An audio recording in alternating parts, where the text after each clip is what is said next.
You can roughly locate any community in the world, somewhere along a scale running all the way from democracy to despotism.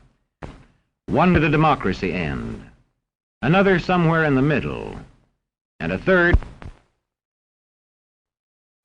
Let's find out about despotism. This man makes it his job to study these things. Well, for one thing, avoid the comfortable idea that the mere form of government can of itself safeguard a nation against despotism. Germany, under President Hindenburg, was a republic.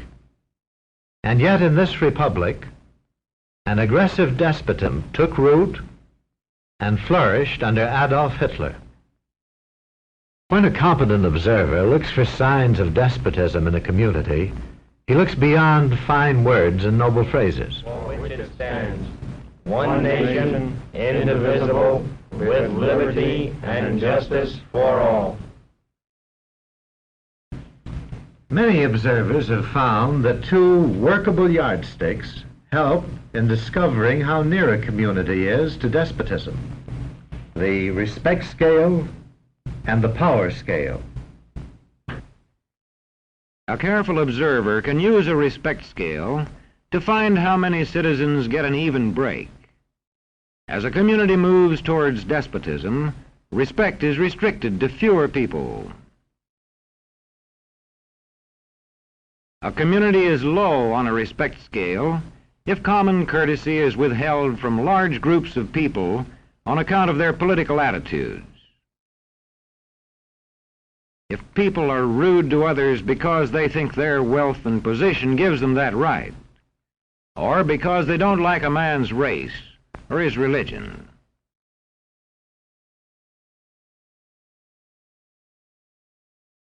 Equal opportunity for all citizens to develop useful skills is one basis for rating a community on a respect scale. The opportunity to develop useful skills is important, but not enough. The equally important opportunity to put skills to use is a further test on a respect scale.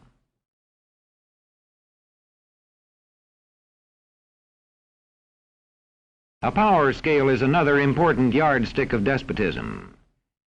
It gauges the citizens' share in making the community's decisions.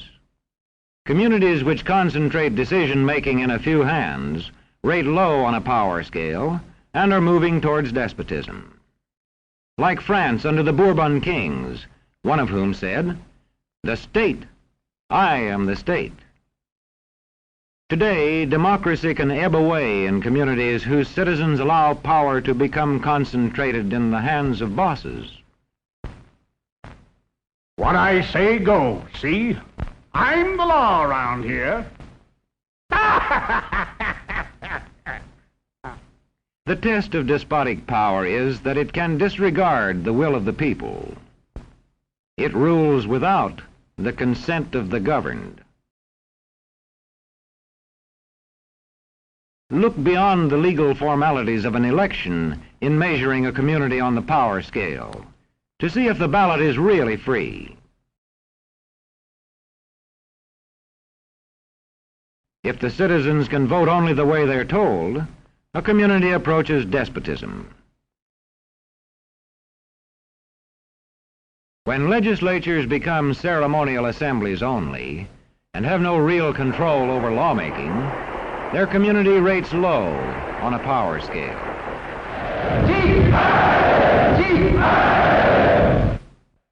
In a downright despotism, opposition is dangerous whether the despotism is official or whether it is unofficial.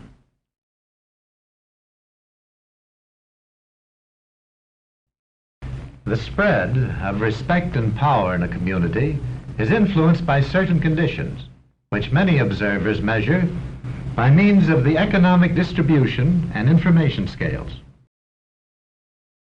If a community's economic distribution becomes slanted, its middle-income groups grow smaller, and despotism stands a better chance to gain a foothold. Where land is privately owned, one sign of a poorly balanced economy is the concentration of land ownership in the hands of a very small number of people. When farmers lose their farms, they lose their independence.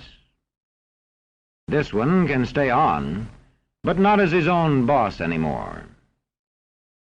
To the extent that this condition exists throughout a nation, the likelihood of despotism is increased.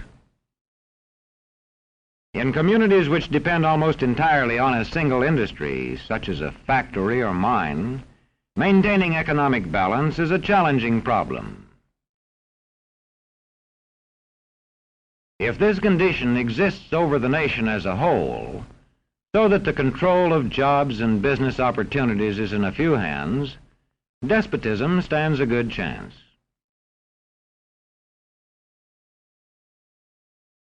Another sign of a poorly balanced economy is a taxation system that presses heaviest on those least able to pay. A larger part of a small income is spent on necessities such as food. Sales taxes on such necessities hit the small income harder. In the days of the salt tax, feudal despotisms were partly sustained by this and other effects.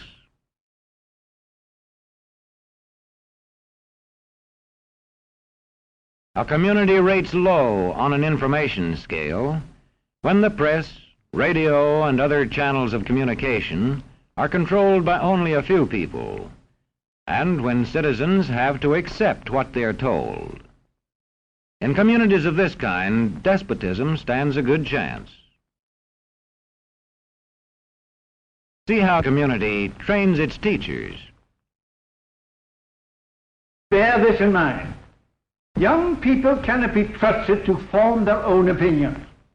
This business about open-mindedness is nonsense.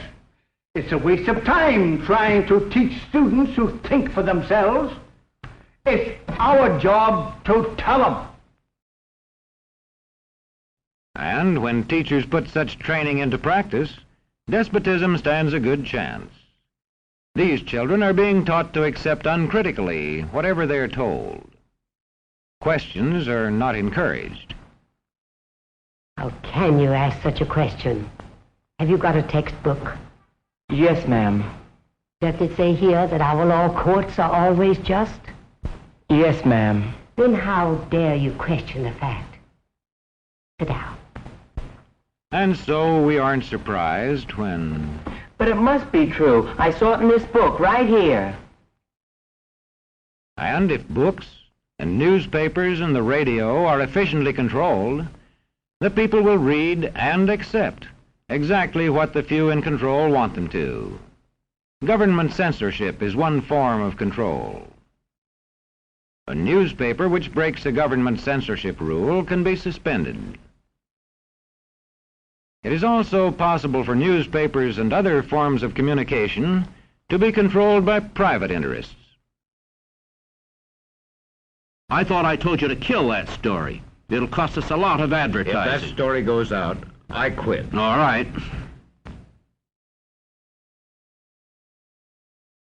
What sort of community do you live in? Where would you place it on a democracy-despotism scale? To find out, you can rate it on a respect scale and a power scale.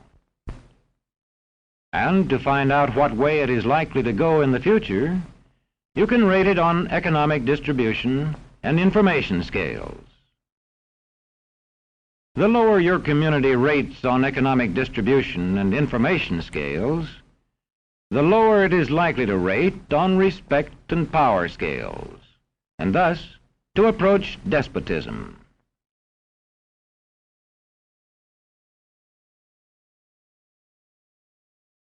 What happens in a single community is the problem of its own citizens. But it is also the problem of us all, because as communities go, so goes the nation.